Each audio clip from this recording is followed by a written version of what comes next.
I'll get on my little soapbox for a second. It's Mark Sherwin's Contractor Marketing Soapbox. Your guide to getting found, selected, and remembered. And now, here's Mark.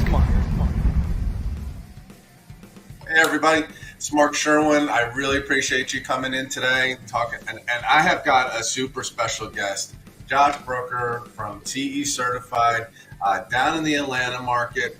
Today we're going to be talking about that get found and get selected part of the equation, if you will, a little bit of the get be remembered part. But Josh has been with me for almost 12 years now.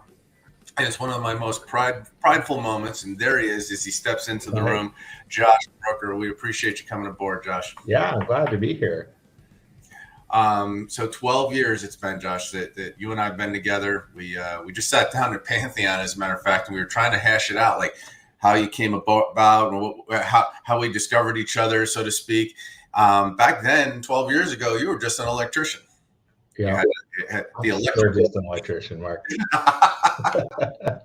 At heart, yes, I'm sure. That's right. And today, 12 years later, you've added heating and air conditioning. You've added plumbing onto the repertoire, and what an amazing accomplishment as you've grown to how many trucks now? I think we just put 258 on the road. So 258 trucks on the road at this point in time, and I personally, I'm very thankful to be part of this journey with you. But in all honesty, what we're going to be talking about as we go through this is adding those verticals. A lot of my clients struggle with adding a vertical, thinking about how they're going to do it. There's a lot of information out there for them to kind of follow. Ideas, buying URLs from defunct companies and maybe some phone numbers or what have you. How'd you start into? There was a point in time where you added, it was heating and air conditioning first. What was that trigger? What was that? That was heating and air conditioning, right? When you added it was about 5-6 years ago now. Yeah, we added HVAC in 2016, and we kind of had made the decision in 2015 that we were going to add HVAC. So I'm an electrician by trade. So I grew up as an electrician. My dad was an electrician. My granddad was an electrician. My great granddad was an electrician. I'm pretty sure they didn't have electricity before that, at least not in Arkansas, where my folks are from. So came by honestly, and so that was the trade I knew. And when I started the electrical business, I kind of just started it really to pay my way through school.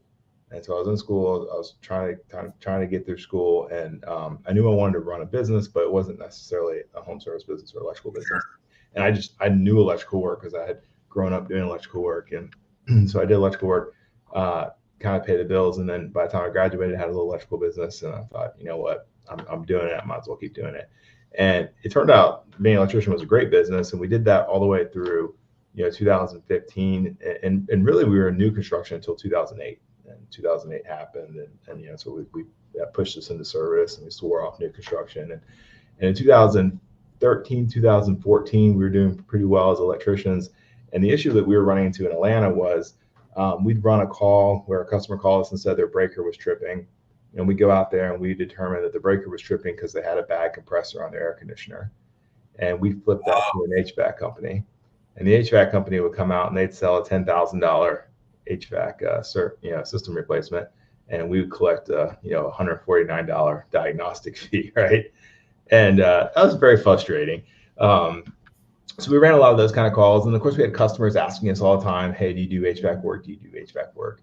And so that kind of pushed us towards HVAC. And then the other thing that pushed us towards HVAC was that the other HVAC companies in Atlanta started doing electrical work.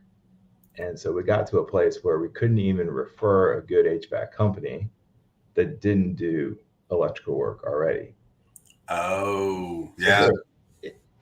So it's hard for us to say, hey, you should call Bobby's. Bobby's is a great HVAC company. They'll take care of your HVAC, when Bobby's is also trying to stand up an electrical department. So we kind of saw the writing on the wall there, that, hey, if we want to continue as an electrical company, we probably need to offer more services. And so we started, getting serious about it in 2015, and then started HVAC in 2016. You started it from scratch, right? You had to go and get a license. Did you hire a license? Yeah. So, back in 2015, we were a pretty small company. I think we did 4 million in revenue, electrical only that year. And I think we had maybe 20 trucks. Truck 23, I think, was our first HVAC truck. So we were very, very small, and the idea of going out and buying an HVAC company at the time was very daunting to me. Sure. So went and found a license holder, hired them on as our first HVAC manager, and they helped us start the HVAC department. Gotcha. Yeah. So going down that path, right? Going and that understanding, is that a typical path? So as a 4 million, would you go back and change something, I guess is my question. So I think I don't know. I want to say that we would have started HVAC sooner. I know I would have started HVAC differently. I know that, hindsight's 2020, and the X's and O's I would have done differently. So I probably, knowing what I know now about HVAC, I would have started in a different manner. I don't know that I would go back and buy an HVAC company. I really like greenfielding. I'm a big proponent of greenfielding, and it's not really greenfielding when you add another trade, right? Because you already have a customer base. You're just expanding what you can offer to that customer base. But I'm a big fan of that. It's cheap. It's easy. There's not a lot of risk. You start a department, the department fails, you shut the department down, right? If you go and buy a company, now you've outlaid a lot of cash and capital. Sure. You might have a note. You brought new people into the business that might have a different culture and a different attitude. And you brought on new customers that aren't your customers, right? You're bringing on a customer base. And this is all stuff that people do and promote, and it's super normal. So not saying it's not good. I'm just saying it seemed really, really easy just to go out and get a license holder and stand up a small HVAC business than it felt to go out and buy a business and try to rein that in. So for some of the listeners and watchers here, they might be interested. Greenfielding is a term that I don't hear a lot of. Can you define that real quick for me? Yeah. So in acquisitions, they talk about or expansion, I guess is a better way of saying it. When you're expanding your business, you can acquire another business, and this is called acquisition, right? I'm going to go out and buy a business. It's an established business. They have a building, they have a brand, they have a presence, they're operating, they're doing their thing, right? And that could be a really big business, that could be a very small business, but that's an acquisition. And that's how a lot of people go to market. How I want to open a new line of business. I'm going to go purchase a business, and I'm going to bolt that onto my business, right? Another term you hear a lot, a bolt-on acquisition, right? We don't do HVACs. We're going to buy an HVAC company. We're going to bolt them onto our company. We're going to use our brand. We're going to use their customer list. We're going to use their processes, maybe some of their trucks, maybe some of their people. That's a bolt-on acquisition. Greenfielding is where you say, hey, look, there's nothing there right now. It's a greenfield, and we're going to go out there and we're going to build something from scratch. And the greenfield, a lot of times, is really talking about a new area of town, right? So we're going to a new area of town. We're going to build a business. We're going to stand a business up there. Whereas a acquisition would be, I would go to that area and start a new one, or purchase one. Yeah. Is that so? What was one of the most effective things you did when you launched that division? So I would say if I was starting a new division again, one is you got to be fully committed. So either do it or don't do it, but there's no like half in, half out. Gotcha. I think that's really important. I think sometimes people get into it and they're kind of not fully committed, and it's going to be bumpy. It's going to be hard. It's a long road. You're going to have issues. You're going to have setbacks. And if you're in this sort of, maybe I'm going to do this, maybe I'm not going to do this kind of mode, then every time you hit a wall or every time you hit a setback, you have to have a new sort of like, I wonder if I really want to do this. Maybe we should just cut bait. And so if you're fully committed, then every problem that happens is just, a hurdle that you got to get over. It's just part of the journey. And, I got to get through this and move on. If you come into it with the mindset that, we're going to try it and see what happens, then it's easy. I think it makes everything harder because in the back of your mind is always like, is this the thing that's going to stop us? I gotcha. Is there, people always think, and this is a little self-evangelizing possibly, but hey, I'm just going to tell my marketing company I'm adding this service and they can send me all these new leads. Yeah. Obviously that's, a marketing company wants to be able to say that and do that. What were some of the struggles with the brand? Because all of a sudden, people around that area knew you for years as TE certified electricians, and all of a sudden you're adding on a service. From a branding standpoint, how did you change that narrative or begin to change the narrative in the market? Yeah, that is hard when people know you as one thing. And it's easy too. So it's easy and it's hard. I will say that if you want leads, you just tell your marketer you want leads and they make leads. I mean, that's how it works. So everyone who listens, that's how it works. And if they tell you differently, it's just wrong, right? And if you don't get enough leads, it's their fault. Actually, if you don't close the leads, it's their fault. Oh, it's all our fault. I got it. It's not enough to make the phone ring. They have to be qualified leads. And the way we know they're qualified is if they buy. Exactly. Yeah. You hear that a lot. Yeah, you can't. So the question is, how do you let people know that you do a new trade? Mm-hmm. So for us, we knew that we had a really good customer base that loved our company, loved us, trusted the brand, and wanted us to be able to do more for them. Right. Gotcha. So TE is a solution. We fix things, right? Right. We don't think of ourselves as electricians. We think of ourselves as problem solvers. We go to people's homes. We make people happy. That's our job, right? And we only had one tool in the tool bag to make people happy. People had all sorts of things in their home that were making them unhappy. And so the only tool that we could reach for was, hey, we can fix your electrical problems. And so there was this disconnect between the way they were treated by their electrician and then the way they were treated by their HVAC company. And of course, the customer was like, man, I wish I could have just hired TE to fix my air conditioner because I would have had the same experience fixing my air conditioner as I did fixing my electrical system, right? So the brand will carry you a long way because your customers want to do business with you, right? Kind of like Amazon, right? I'd rather buy something from Amazon. I don't care what it is. The more stuff they sell, the more stuff I'll buy, right? Because I like doing business with Amazon. I don't think about Amazon as a particular company, like, they only do books, right? Which is how they started, right? Sure. I think about Amazon as like a problem solver. I need something. I'm gonna look on Amazon first and see if Amazon has it. So that was super helpful. I will say that telling that at the beginning, you'll have lots of people say, oh, great, you do HVAC, that's fantastic, right? The people have to know that, right? So the very first thing you got to do is immediately change your name to include HVAC. That's really easy, right?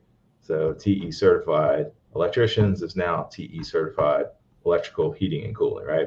So full rebrand, you got to do that on everything. Basically, your old name has to go away completely, and you tack on heating and cooling onto everything. That helps with SEO tremendously. It helps with branding. It helps with brand awareness. It helps with your own people, right? Understanding, hey, we do HVAC too, right? If I'm an electrician and I'm not used to referring to other trades, it's hard for me not to when all my literature and my truck and our website says heating and cooling on it, right? Even if I'm a terrible electrician and I don't like to cross sell and I don't like to refer the additional business, I can't help but hand the customer the invoice that says TE certified heating and cooling on it, right? So change your brand, change your name, add heating and cooling to everything, or plumbing, or whatever vertical you're adding, right? You got to do that immediately. The other thing we did was we sent out flyers to all our customers. Hey, we offer heating and cooling now. Of course, we did a special, right? So I think we ran like a $59 tune-up special or something like that. Hey, you're an existing TE customer. We now offer heating and cooling. We've listened to our customers. You said you wanted us to do HVAC. We do HVAC now. So that was really important. The other thing we did is when people called in, we just asked them, right? We knew that anyone who called us was probably calling us for electrical services because we're an electrical business. So when we answered the phone, we just said, TE certified heating and cooling, or TE certified electrical heating and cooling. Are you calling about your heating or your cooling today? And people immediately were like, my electrical, right? I didn't know you guys did heating and cooling. Oh yeah, sure. We do provide heating and cooling now. And that was a good way to get the CSRs to tell every single person that called in that we had a new vertical. And so we just ask them, hey, are you calling about your HVAC system today? And of course, they would say, no, I'm calling about electrical. I didn't know you guys did HVAC. And that would start the conversation. Yes, we do HVAC now. And of course, as people started calling for HVAC, people were like, yeah, in fact, I am. And so that helped. We did that when we launched plumbing as well. We just, every time we answer the phone, TE certified, are you calling about your plumbing today? And people were like, no, right? You're not a plumbing company. And we're like, yeah, actually, absolutely. We sure do. We offer plumbing. And so that really helped. So letting everyone know that you do your new vertical, right? So you launch a new vertical, you got to let everyone know right off the rip, hey, I do a new vertical. The second part is you got to be good at it. And so this is where we fell down originally. Is our HVAC department was not nearly as strong as our electrical department early on, which makes total sense, right? We had years of experience doing electrical work. We had an owner that grew up in the business. I had years of experience in the field, right? So we had deep-seated knowledge in the electrical business. And so top down, we knew what we were doing on the electrical side.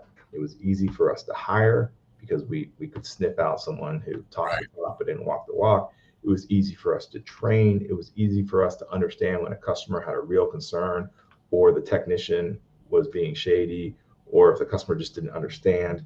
Like we knew like intuitively throughout the entire business, if it was an electrical issue, we knew what we were doing. On HVAC, we didn't, right? So we didn't have a lot of knowledge. We hired someone, we brought them in, we were trusting that person to tell us what a good install looks like, what good service looks like, what we should be charging, how we should go to market. And obviously, 8 years later, we're a completely different company, right? We have deep-seated HVAC knowledge. We have lots of professionals. We've significantly expanded our abilities. But in the first couple of years, we just didn't have that. And so what would happen is there would be an expectation that the HVAC work would be as good as the electrical work.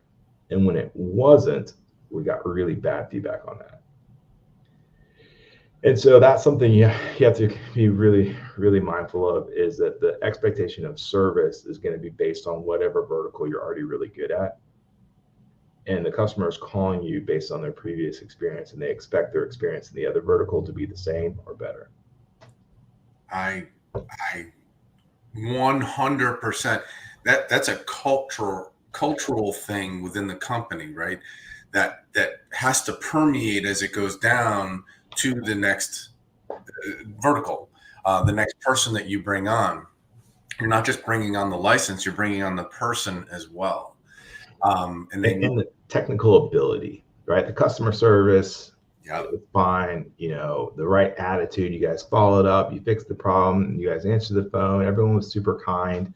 My air conditioner just doesn't work, right?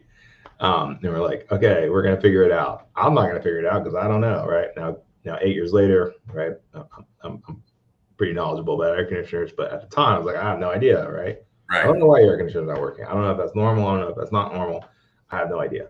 So technically, you have to be strong, and I think that's the hardest spot because you're relying on that person you bring in to tell you whether or not you know what you're doing. So it's using your green field, right? And you're starting with a green field. This is the foundation that you're building. This is your foundation of your new building, and you need to understand that person coming in is that foundation. And don't just go out and buy the license because they have the license. Go out and find the right person for you guys. It's a very interesting approach. I guess I didn't realize some of the struggles you had early on with regards to some of the personnel and getting to know the industry as itself. That's another big thing.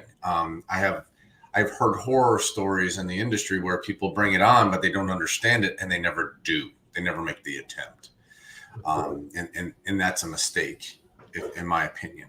And overlooked how important having deep technical knowledge was, and so I hired for,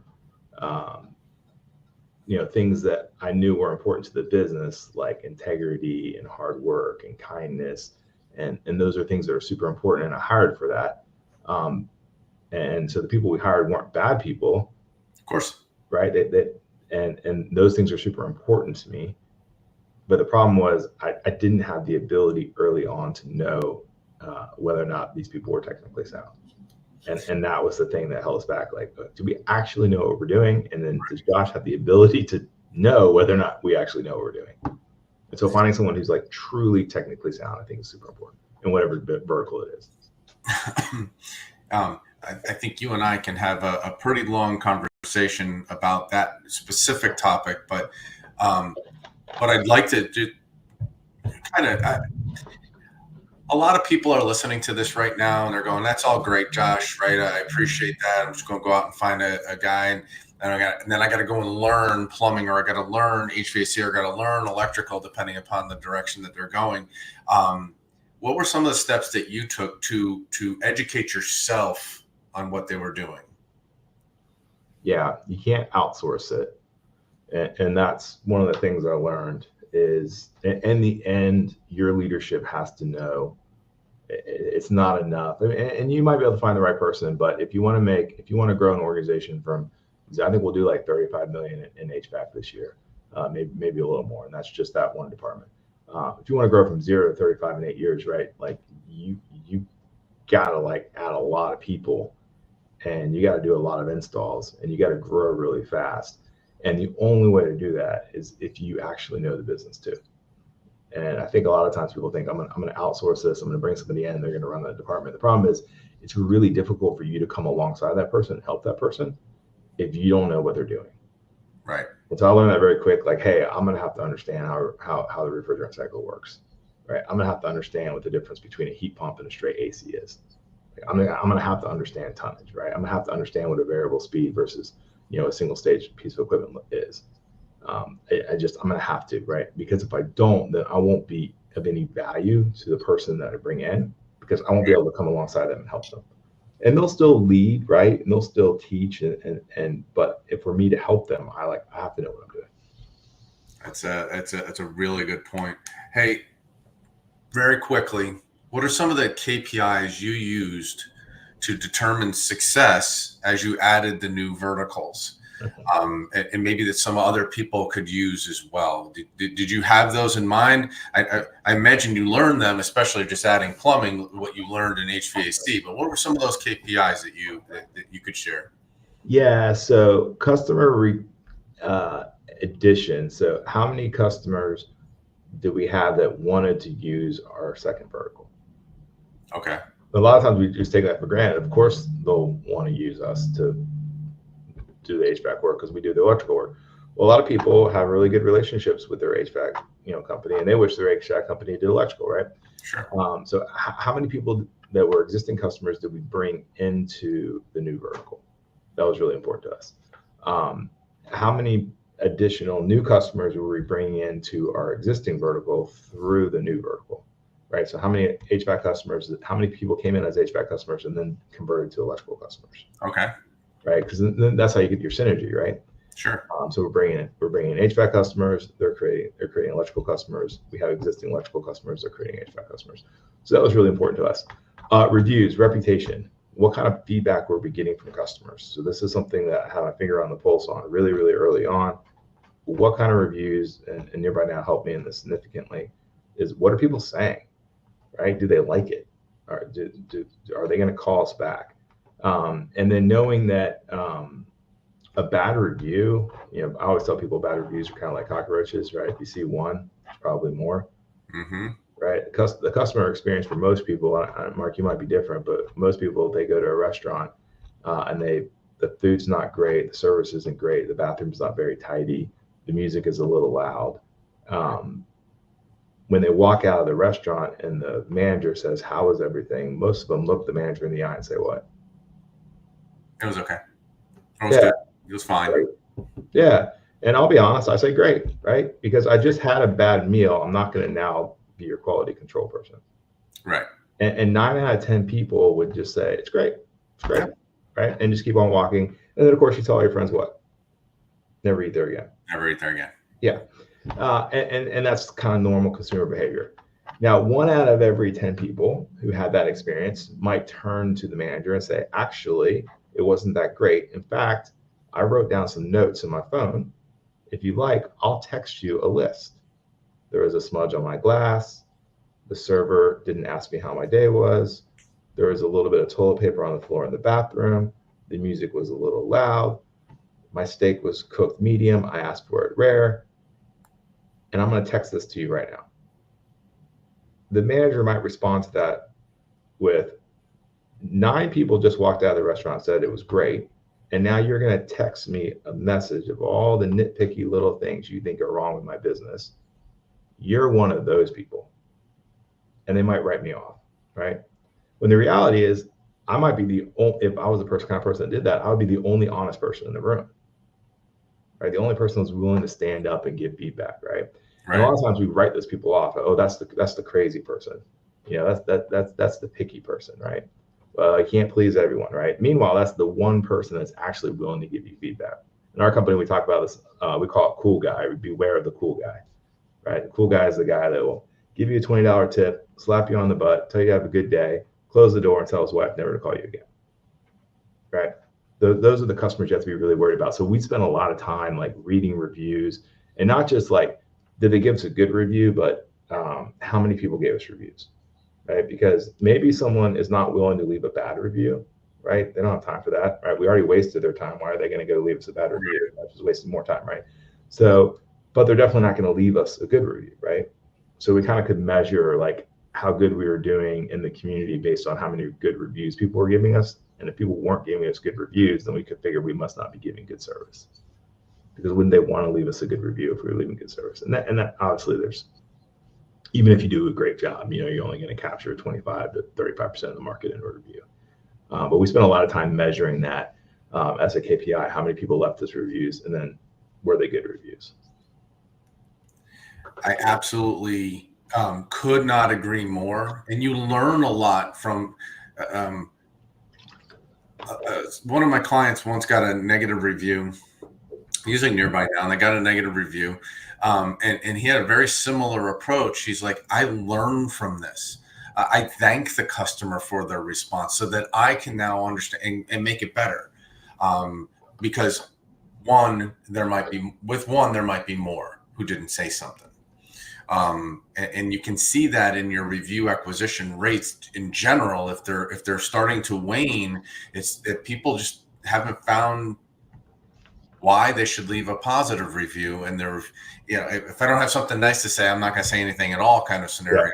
Yep. Just don't leave a review at all. But then you're going to get that one honest person that does.